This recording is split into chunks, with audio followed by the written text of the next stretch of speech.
we're rolling into another episode of the DRH show. As usual, in each episode, I'll be talking to interesting people within psychology, mental health, and well-being. Today, I'm joined by an expert in clinical psychology. In particular, she is known for her work on cognitive remediation. Dame Til Wykes, thanks for joining me. It's a pleasure. Okay. Professor Wykes, let's start off with you telling us your background, your trajectory in life, and how you ended up doing what you're doing. Well, I'm not exactly sure how far you want me to go back, but the story about me becoming a psychologist started when I was about 13, so very young in life, and that's because I lived in a village. And the village had a little library. Many of them don't have libraries anymore, but this one had a library. And I read through the children's books by the time I was 12. And there was a long discussion between the librarian and my parents about where I was going to go after that.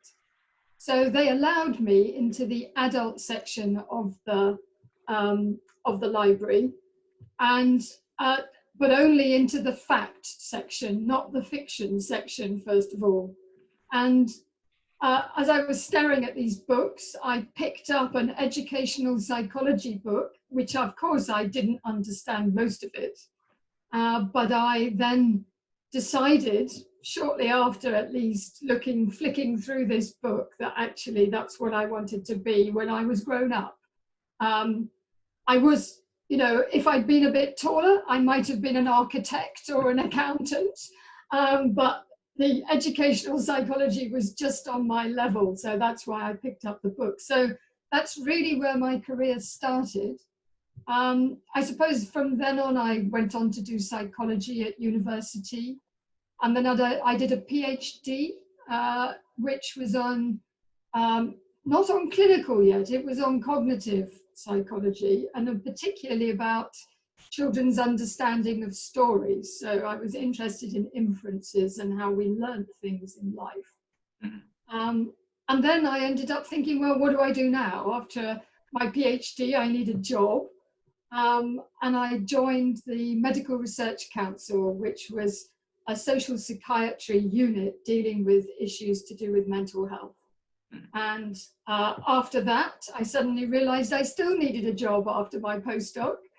And then quite late, I decided that clinical psychology was actually quite an interest of mine now. And that if I was actually going to do any research, I needed to be able to sign my own ethics forms. And you could only sign your own ethics forms at that time if you were a clinician. So I decided to do the clinical psychology training because I really wanted to do clinical psychology research, because I thought it was really interesting. There's only so much work you can do with children without thinking, for heaven's sake, can't you give me the right answers rather than running around? And it seemed to me at that time that working with adults might be just a little bit more beneficial and easier to cope with.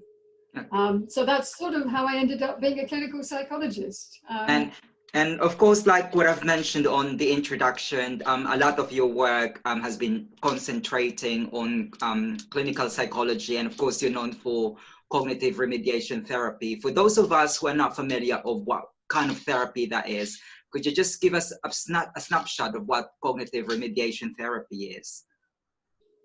Well, I'm very glad you asked me, because the problem with cognitive remediation is everybody thinks it's like a computer game, but it definitely isn't. I mean, the work that I've been developing, and it comes really from my interest in learning in general, but also in the field of schizophrenia, where people are known to have cognitive difficulties that they can't overcome.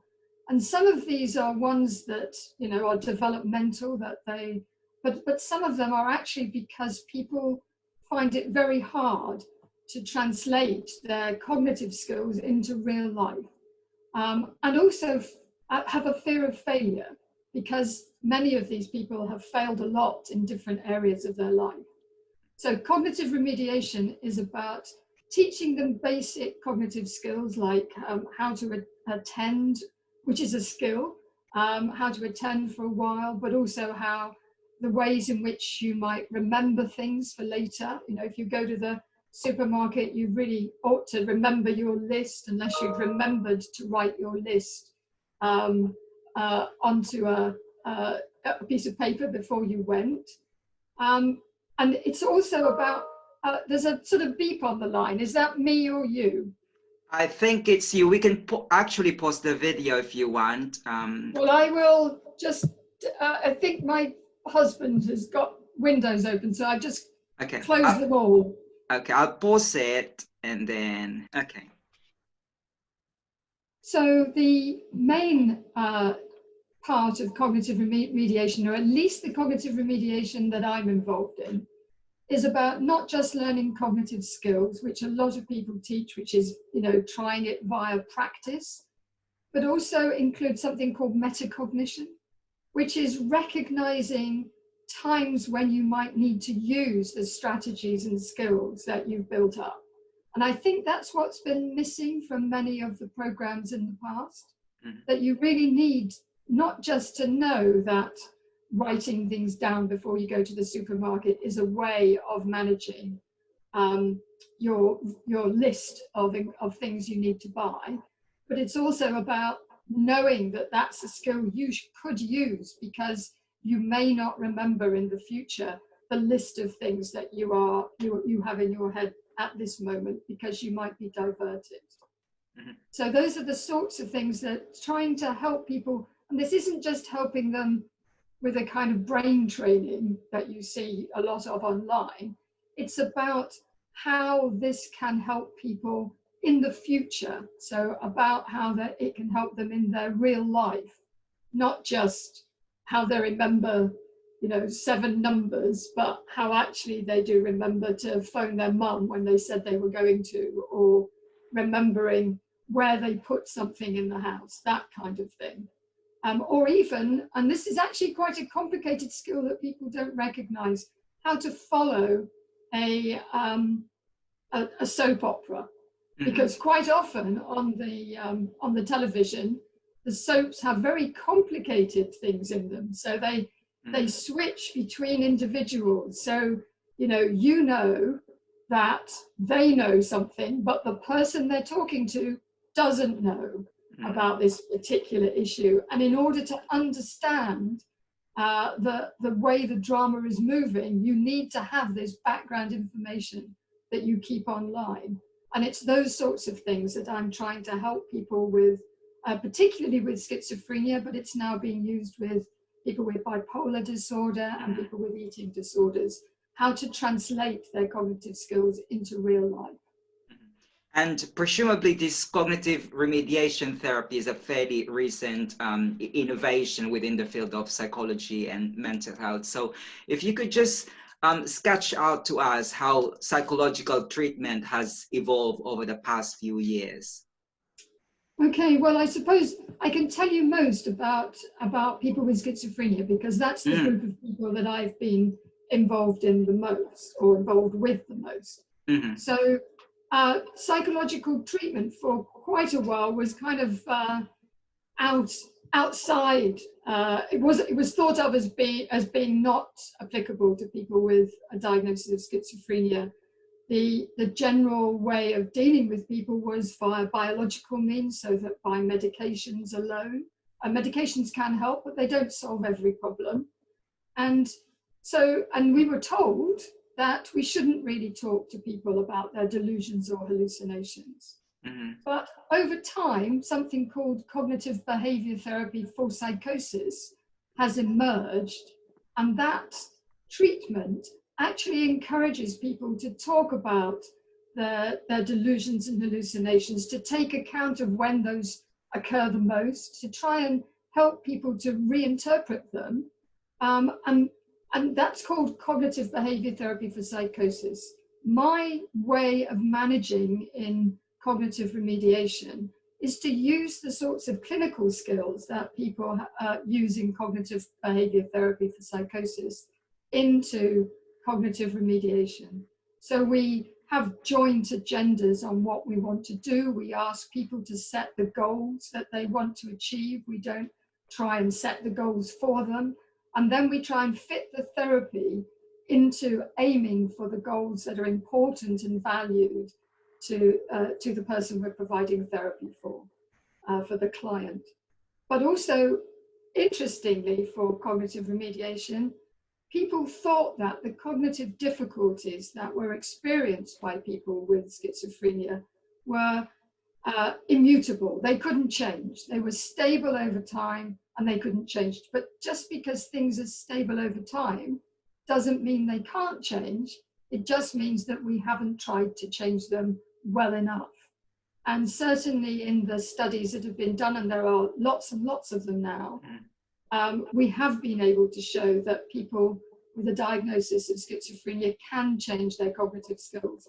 And these cognitive skills can actually affect their daily life, particularly if, as well as the cognitive remediation, they also have help in taking advantage of opportunities for recovery and rehabilitation. Mm-hmm. And with these changes or improvements in psychological treatment, could you also tell us how mental health service users have influenced research? Because I also understand that on your work, you try to improve mental health. You try to include mental health service users with your research. Yes, I think I started to try and work directly with service users a long time ago. Mm-hmm. When there wasn't even a name for it. Now I think it's called patient and public involvement. The work that I do, though, is much more basic. So I actually employ people who have a diagnosis of a mental health problem, who've used services in the past. But they're also expert researchers, and they help to carry out the studies and help to design them. But they are the researchers. We also need people who have a lived experience of mental health difficulties, who can also give us the questions that we need to ask. Mm-hmm. So, Til, if you could just sketch out to us how mental health service users have influenced research, because I understand based from your work that you also try to include mental health service users in the kind of work that you do. Yes, I actually have a number of different ways of including service users. So we have advisory groups that actually advise us on the sorts of research that we should be doing, as well as the design of research that we're planning to do. And I also actually employ people who have a background in using mental health services, but are also expert researchers, because I want the views of people with lived experience to have an influence throughout the whole study. So we also, at the end, make sure that service users that have advised us or have done the research are also included as authors in the paper and help with the dissemination as well. So I think it's really important. It gives it more credibility, the research, mm-hmm. And also it means that the results of the research are much more likely to be to have an impact and to be included within services, because their influence means that we've made the therapy acceptable to them and provided in a useful way. And it's also aimed at the right sorts of things. So it's asking the right sorts of questions that are important to them, because different groups of people have different ideas about what's important. You know, clinicians who really want to reduce the number of symptoms people have, concentrate on that and use that as an outcome.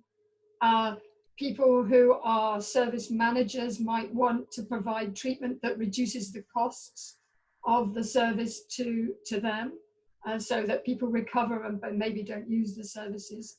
But people who have a mental health problem usually don't want to do either of those things. What they really want is a process of recovery, which means that they're doing the best kind of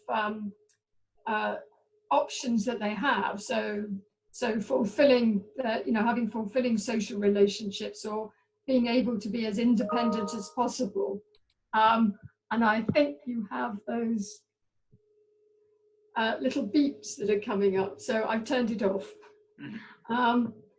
Okay, so it's all about trying to make the project understandable to service users, because that means that you'll get better recruitment. And I've also shown that recruitment is better the more service user involvement you get. So it's more feasible, and actually for the people paying for the research, it's better for them because we know we're going to be able to recruit and answer the right questions. But I can't say it's easy. It is not an easy thing to become involved with people who have mental health services. They're wary of researchers. So it takes a long time to build up their trust. And it can take 10 minutes of saying the wrong thing to actually get rid of that trust. And then it's a long, hard slog to get back together again. And do you think we need options for addressing mental health issues? What do you mean by options? New options, like like aside from cognitive remediation therapy, do you think we need to explore other ways of providing interventions to mental health service users? Well, there's certainly cognitive behavior therapy is often the thing that people talk about now. One of the things that we are developing for the future is a way of blending therapies. Because the thing that is valued by service users, if you ask them what they value, it's their relationship with a therapist. So that helps them to overcome a lot of things, that social encouragement with a real person. But that doesn't mean to say that we couldn't use some more digital applications which might also help. And there are certainly ones going on in my university where, particularly for people with schizophrenia, where we're providing some sort of straightforward online or face-to-face therapy, and then we're going to provide them with an app to do kind of homework in between, which is a sort of continuing the therapy, but continuing it into everyday life, which is really important to remind people between sessions of therapy that there are ways in which they can interpret events, or the ways in which they can approach a problem that might be more useful to them. So that kind of blended approach, I think, is probably the way forward for us now. I've been asking a lot of my guests the tips, the advices in relation to the COVID-19, in relation to the pandemic. I think what would be most appropriate in your line of work is that how can we ensure that mental health service users, that their mental health is still being looked after amid during the lockdown, especially, this heightens the anxiety, this heightens the stress. Well, certainly this is a pandemic like no other. I think we need to know that. And it is abnormal. So the quarantine or the isolation and lockdown has gone on for much longer than it has in many previous epidemics or pandemics. And it looks like this is a much more difficult issue to overcome. And it's produced a lot of uncertainty.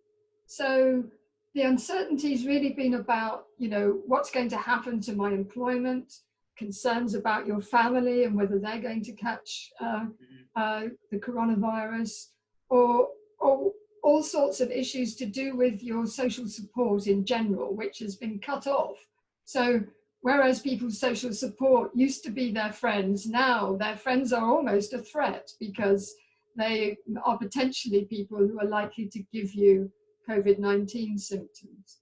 So all of those things are together are a sort of tsunami of trauma for people. And it's not just people who are currently have some mental health problems. It's also an issue for people who have never contacted mental health services before.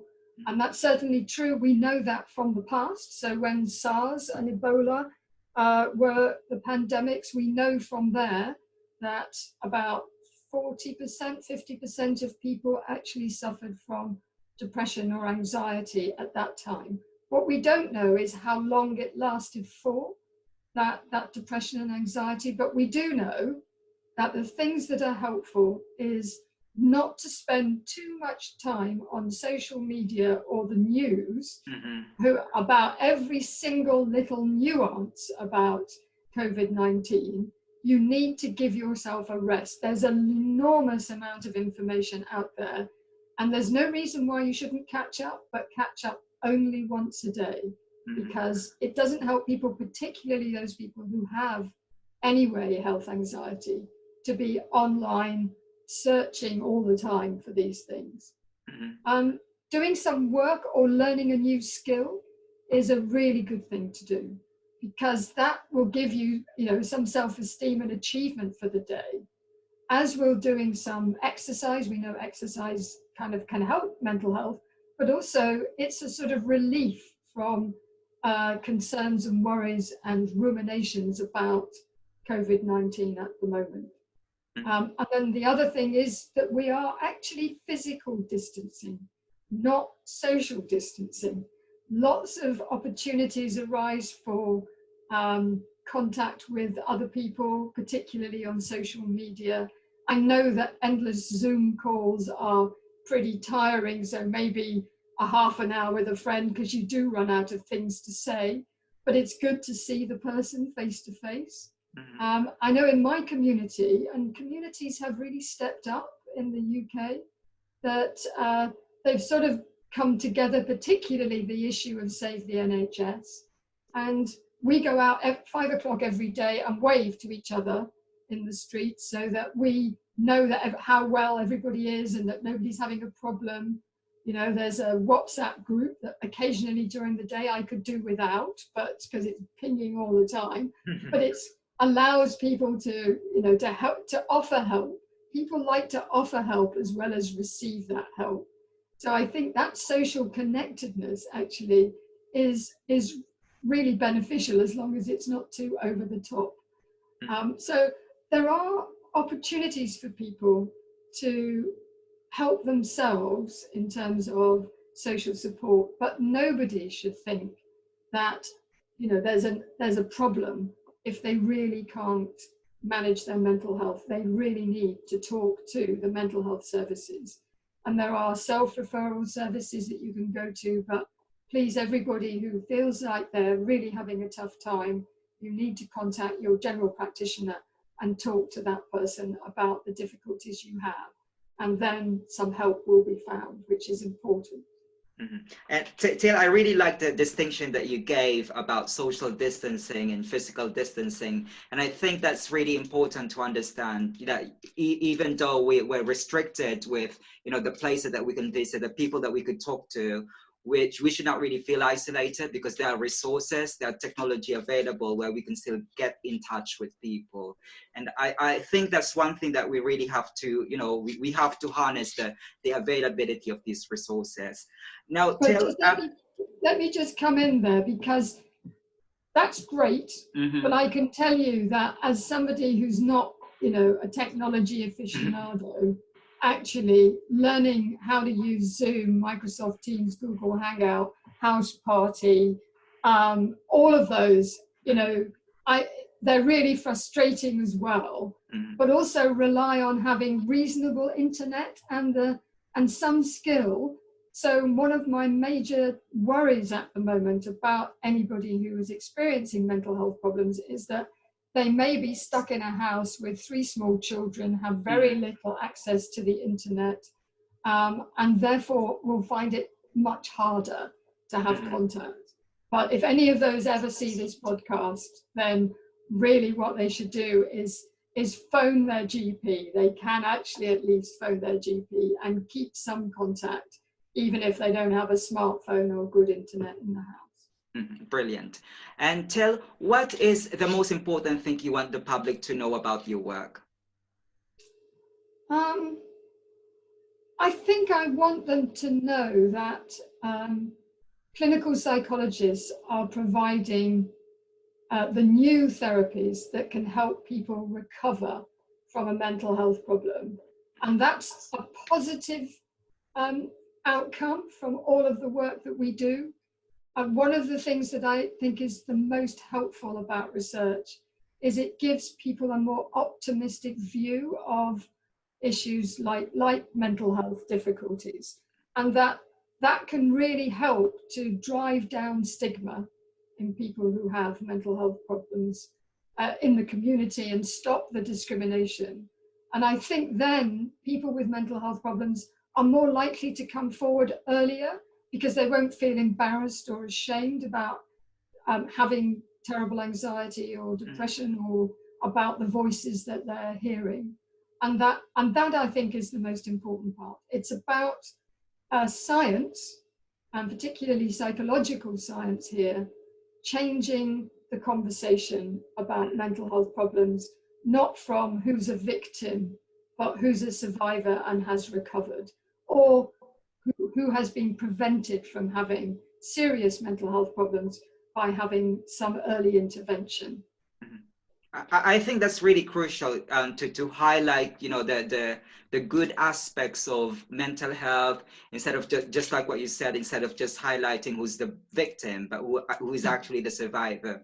And actually, that's the reason why this year I was organizing a mental health event, and I decided to call it Good Mental Health 2020, but of course, because of the lockdown, that event is still in limbo. But actually, that's the same principle that we're trying to advocate with that event, that we should highlight, you know, the good aspects, the story of surviving, and the story of you know, hope within mental health. Now, Til, what's one thing about psychology that you think we should talk more about, because, you know, it is still not being talked about? I think there's, I think we need to talk much more about social things. Mm-hmm. So, and that includes things like, you know, how we work and how we organize our work. I mean, partly this is sort of reflection because we're in the middle of a pandemic and we are locked down, and, you know, how much we need to, recognizing that we need to have some face-to-face contact, but not necessarily a lot of contact. Mm-hmm. That and that the social things in life are really important. We are a community. I think that there are things that are positive coming out of COVID-19. There are terrible things happening, but there's an interest in the advantages. And the advantages for some are, you know, even though it may be really tough being at home with your children, sometimes developing a different kind of relationship with them over a longer period of time may be positive for the future. There may be things about COVID-19 and the remote therapy that I was talking about, that actually we've been able to do that, and we've been able to get people to learn skills.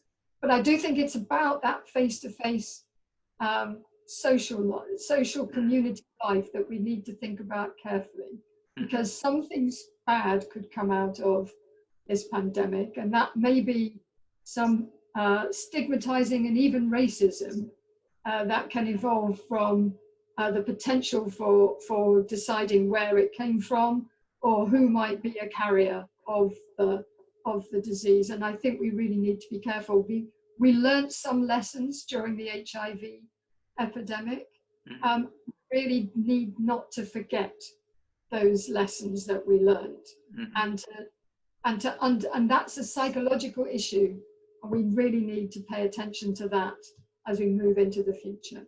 Yeah, I could really totally relate with what you said about HIV and the racism in relation to coronavirus. And I think I would be the perfect poster boy for that, because I have Chinese heritage and I'm also openly gay. So okay. Now, Til, is there a particular individual which has the greatest influence on your work? I tried to think very hard about this question, and I've been asked before, and I find it very difficult to pinpoint a single individual who's really been helpful. I think I've worked with a lot of interesting people. Some of them, and particularly the service user community, probably the service user community rather than one individual Mm-hmm. has influenced my work a lot. Partly because they ask the most interesting questions that I realize I just don't have an answer to. And that's the beginning of carrying out research.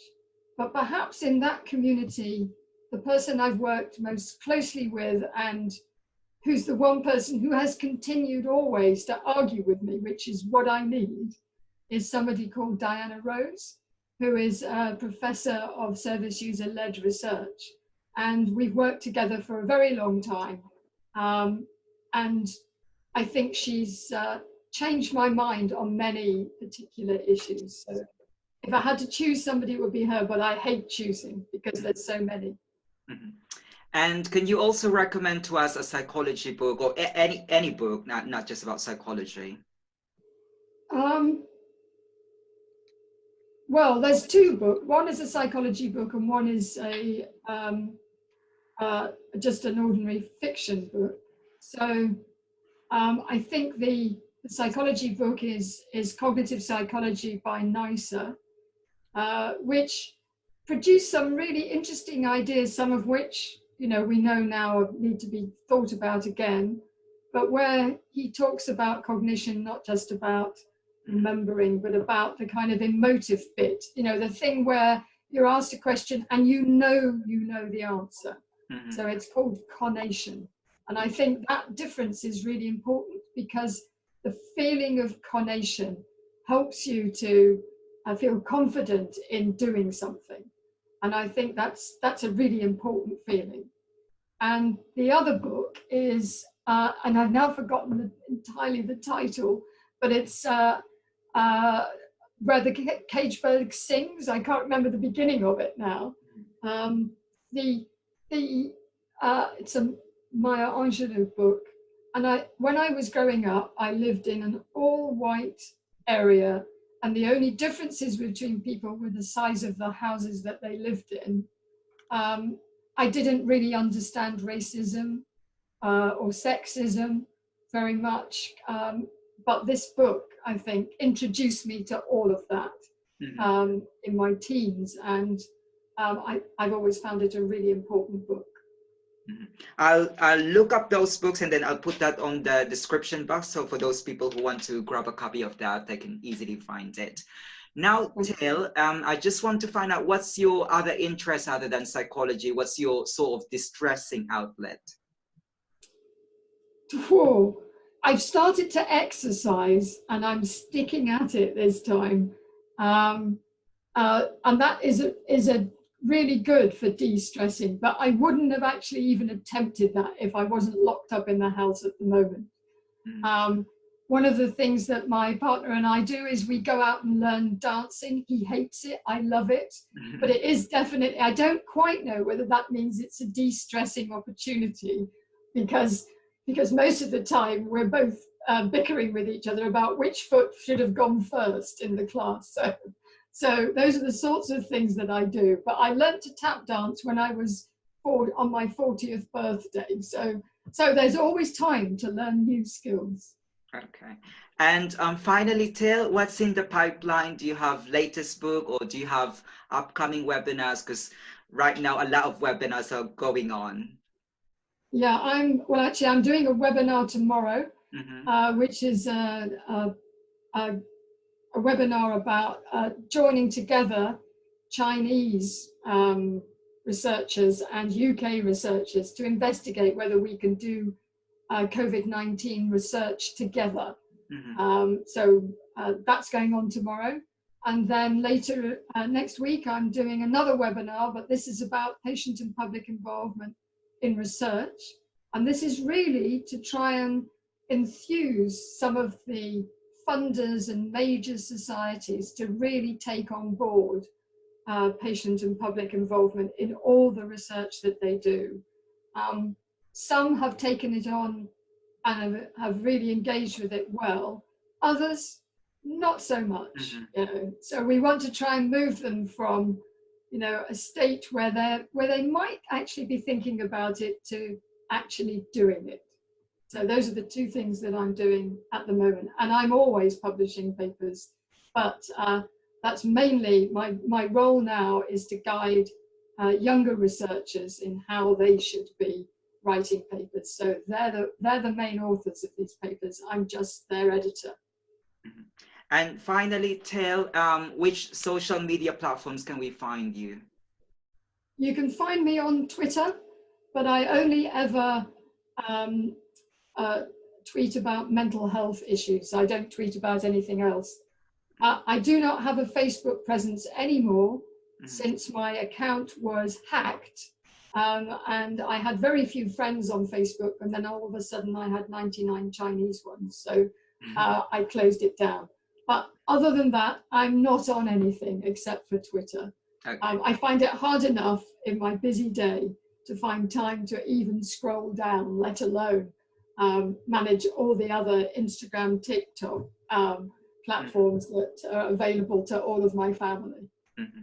Yeah, actually, I'm a social media manager, and I don't have lots of social media accounts. I'm also predominantly on Twitter, and the reason why I use other social media platforms is just for work-related purposes. But anyhow, Til, Professor Wykes, it's been an insightful conversation with you. Thanks for joining me. It's really an absolute pleasure, and thanks for your tips and advices about coronavirus, and also it's been an insightful discussion, learning more about your background and your research area. Thank you for sharing your time and expertise. I look forward to hearing more about your work. Okay, thanks very much. I enjoyed it too.